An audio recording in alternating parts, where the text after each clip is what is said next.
जैसा कि last episode में हमने देखा कि सिया होंग फैमिली और फेंगली पेविलियन के साथ लड़ रहा था। जो शेन युन है वो होंग फैमिली से नहीं बल्कि फेंगली पेविलियन का एक एल्डर है जो अपने डिसाइपल होंग चैन की फाइट देखने के लिए आता था। फेंगली पेविलियन एक तरह से सेक्ट होने के साथ साथ बड़ी बड़ी सेक्ट्स के बच्चों को ट्रेनिंग भी देती है और अब क्योंकि शेन युन और होंग ली मिलकर भी जियान को नहीं हरा पा रहे थे तो होंग ली ने अपने एंसेस्टर होंग तियानजियाओ को बुला लिया है। होंग तियानजियाओ 2 सॉन्ग के 5 स्टार पर है और ये जियान से कहता है कि तुम इन 2 एल्डर्स को जाने दो।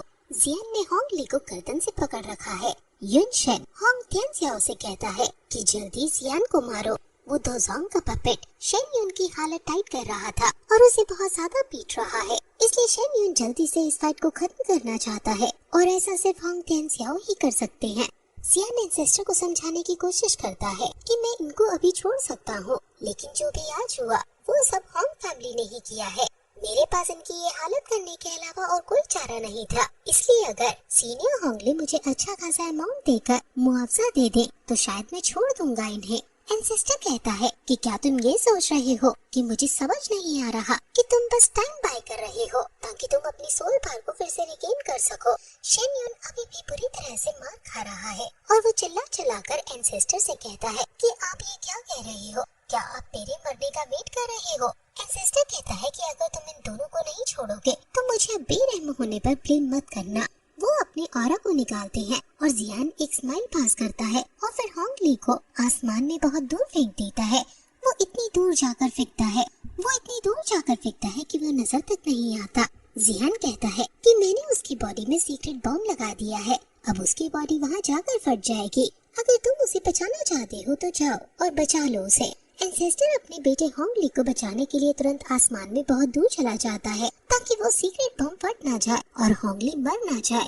शेन युन जब ये देखता है कि एंसेस्टर तो यहाँ से दूर चला गया तो वो कहता है कि होंग ली फैमिली में से कोई भी रिलायबल नहीं है, इसलिए शेन युन फिर से अपनी पावर को जुटाकर 2 सॉन्ग पपेट से लड़ने लगता है। लेकिन अब जियान भी उसके संग लड़ने को आ जाता है और ब्लू सी स्वॉर्ड का यूज करके अपने बुद्धा सांड का अटैक उस पर करता है। शेन युन अपनी पावर से उसे रोकने की कोशिश करता है, लेकिन फिर वो 2 सॉन्ग पपेट पीछे से शेन युन पर हमला कर देता है और उसे नीचे गिरा देता है और फिर तुरंत जियान वहाँ से भाग जाता है। अब थोड़ी ही देर में होंग तियानजियाओ होंग ली को पकड़कर ले आता है और होंग ली के शरीर में कोई भी सीक्रेट बॉम्ब नहीं है। जियान ने उससे झूठ बोला ताकि जियान को यहाँ से भागने का टाइम मिल जाए और उसका ये प्लान सक्सेसफुल भी हुआ है। उसको काफी ज्यादा गुस्सा आ रहा है कि वो जियान के झूठ में फंस गया और भाग निकला, लेकिन वो ये प्रण लेता है कि वो जियान को ढूंढेगा और जियान के शरीर की एक एक हड्डी क्रश कर देगा।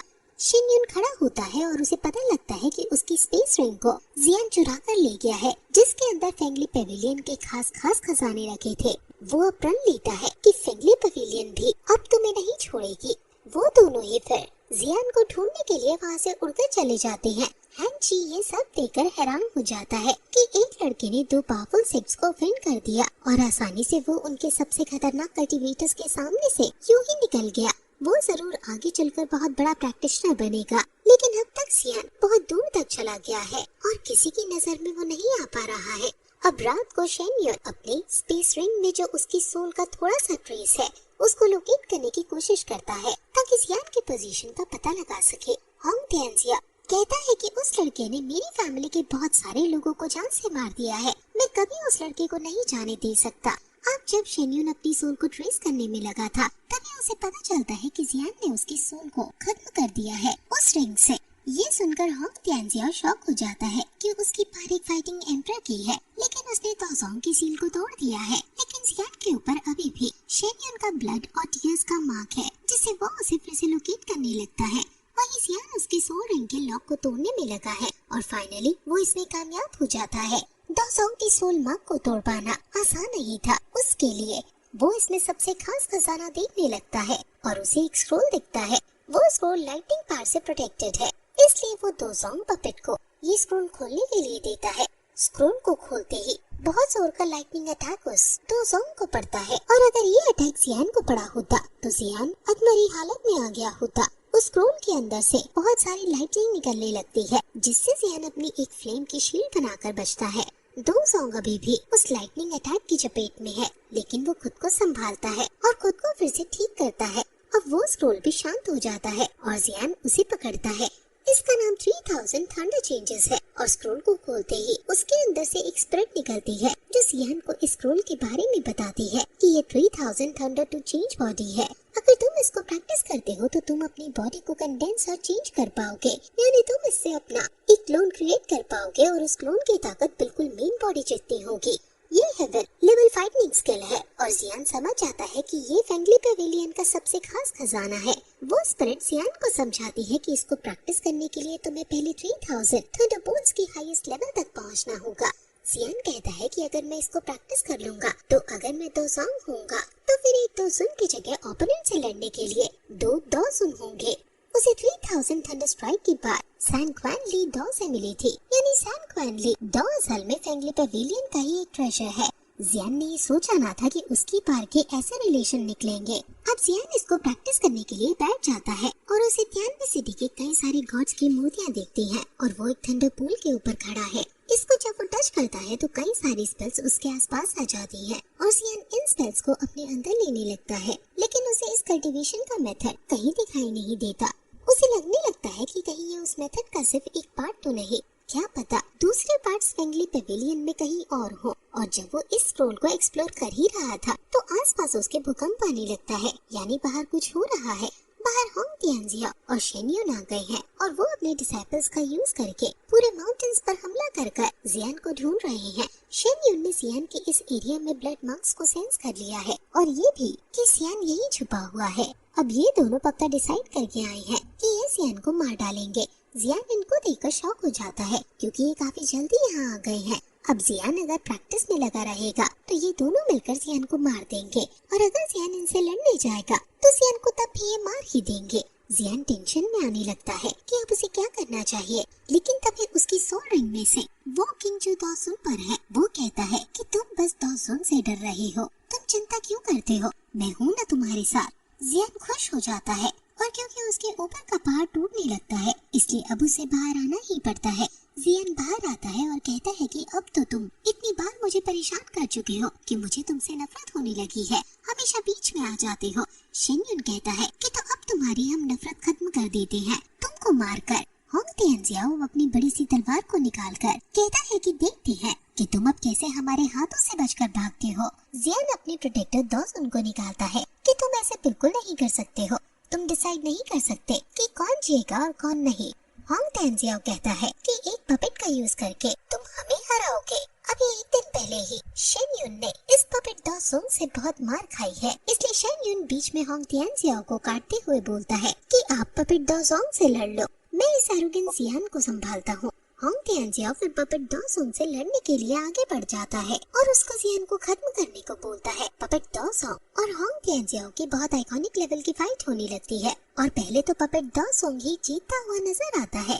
पपेट दोज़ुन एक पंच से ही होंग तियानजियाओ को दूर फेंक देता है, लेकिन होंग तियानजियाओ भी अपनी तलवार से उस पर हमला करता है और पपेट दोज़ुन उसे किक मारकर बचता है और दोनों ही सेम अमाउंट में घायल होते हैं। होंग तियानजियाओ पपेट के ऊपर तलवार मार देता है, लेकिन उसको कुछ नहीं होता। ऐसा प्रतीत होता है मानो उसका शरीर वज्र से बना हो। असल में वो मेटलिक बॉडी है, इसलिए कोई भी नॉर्मल स्वॉर्ड अटैक उस पर काम नहीं करेगा। शेन्यून होंग तियानजियाओ के सभी डिसाइपल्स को जियान को घेरकर हमला करने के लिए भेज देता है, लेकिन अब जियान उस एल्डर दोज़ुन की मदद लेता है और अपने ऑरा को बढ़ाता है। अब उसके पास दोज़ुन के लेवल 8 के प्रैक्टिशनर का ऑरा है और ये देखकर शेन्यून घबरा जाता है कि इसके अंदर एकदम दोज़ुन के 8 स्टार वाली पर कैसे आ गए। जियान के बस ऑरा से ही वो सभी डिसाइपल्स बहुत दूर जाकर गिरते हैं और पत्थर से टकरा जाते हैं। जियान कहता है कि मेरे सीनियर ही इन्हें संभाल लेंगे।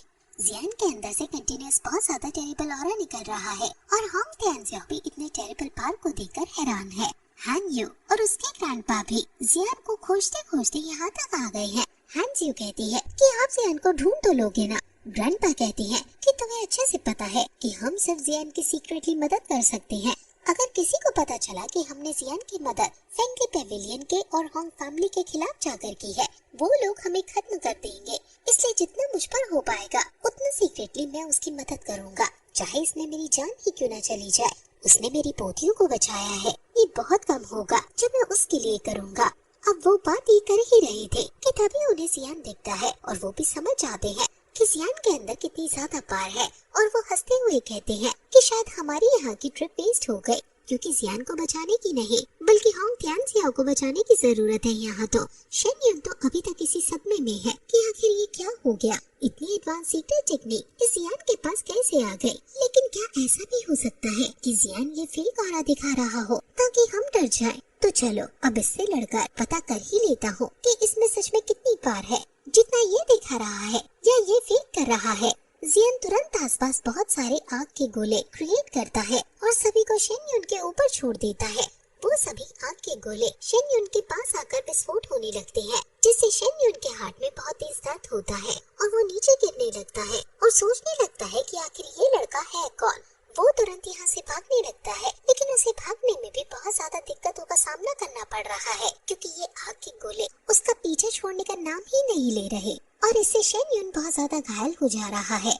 वही पपेट डॉजो होंग तियानजियाओ को बराबर की टक्कर दे रहा है और होंग तियानजिया बहुत ज्यादा थका हुआ भी नजर आ रहा है। शेन युन सोचता है कि इससे फर्क नहीं पड़ता कि ये एकदम कैसे इतना ज्यादा ताकतवर हो गया और इसने कौन सी सीक्रेट टेक्निक यूज की, लेकिन हर कोई टेक्निक की एक टाइम लिमिट होती है, तो मुझे बस जब तक इससे बचते रहना है और फिर टाइम लिमिट खत्म होते ही जियान तो गया काम से, इसलिए मुझे अभी यहाँ से भागना ही चाहिए ताकि बाद में आकर जियान को खत्म कर सको। अब जब सभी डिसाइपल्स देखते हैं कि उनका एल्डर तो भाग रहा है, तो डिसाइपल्स भी भागने लगते हैं। होंग तियानजियाओ जब ये सिचुएशन देखता है कि उसका साथी एल्डर और उसके डिसाइपल्स भाग रहे हैं, तो वो भी अब अपनी पूरी पावर का यूज करते हुए डॉजोंग पर काउंटर अटैक करता है और फिर मौका पाकर खुद भी अपने डिसाइपल्स के साथ भागने लगता है। लेकिन जियान शेन युन को भागने से रोकने के लिए उसके सामने डॉजोंग की पावर से एक फ्लेम वॉल क्रिएट करता है और फिर उसको रोककर उसके मुंह पे जोरदार पंच मारने के लिए आगे बढ़ता है। शेन युन बहुत सारी तलवार क्रिएट करके उसे रोकने की कोशिश करता है, लेकिन जियान उसकी सभी तलवारों को तोड़कर उसे जोरदार पंच मार देता है, जिससे वो शेन युन उस वॉल से जाकर टकरा जाता है और काफी ज्यादा घायल हो जाता है। वो सीधे नीचे गिर रहा है और जियान उसे किक मारने के लिए उसके पास आने लगता है। शेन युन डरकर कहता है कि अगर तुम मुझे जाने दोगे तो मैं तुम्हारी हर टर्म मान लूंगा, लेकिन जियान नहीं रुकता तो वो जियान के ऊपर पर्पल पॉइजन बॉम्ब छोड़कर वहाँ से दूर हट जाता है और हंसने लगता है कि मैंने जियान को उल्लू बना दिया, और फिर वो तुरंत वहाँ से आगे की तरफ भागने लगता है। लेकिन तभी उसके सामने जियान 3000 लाइटनिंग स्ट्राइक का यूज करके पहुँच जाता है और फिर उसके मुंह पर जोरदार किक मारता है, जिससे शेन युन नीचे जाकर बहुत बुरी तरह गिर जाता है। सभी डिसाइपल्स ये देखकर डर जाते हैं और वो होंग तियानजियाओ से पूछते हैं कि क्या आप उन्हें बचाने के लिए नहीं जाएंगे। जियान फिर एक एक डिसाइपल को किक मारने लगता है और ये सब देखकर होंग तियानजियाओ